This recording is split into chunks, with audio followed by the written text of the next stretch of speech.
Hi, I'm Sarah Borders with Benefits Compliance Solutions.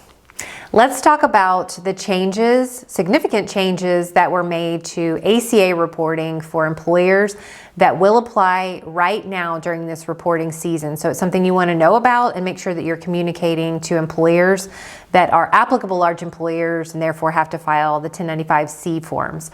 So the first thing that was passed in a recent piece of legislation was the ability for employers who have to file 1095-C forms and hand out the C forms to their employees.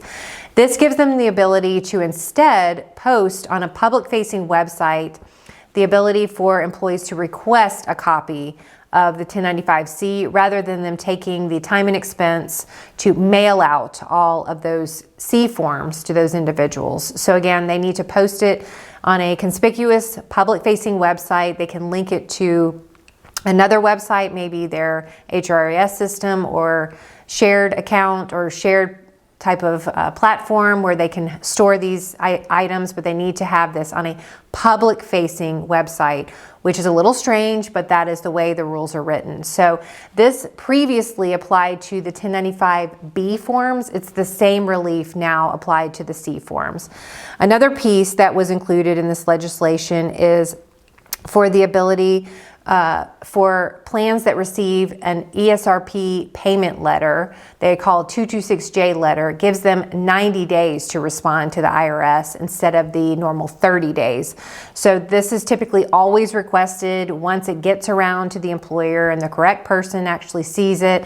And by then, usually 30 days has already passed. So this applies an automatic 90-day time frame or deadline for an employer plan sponsor to respond to one of these 226J letters.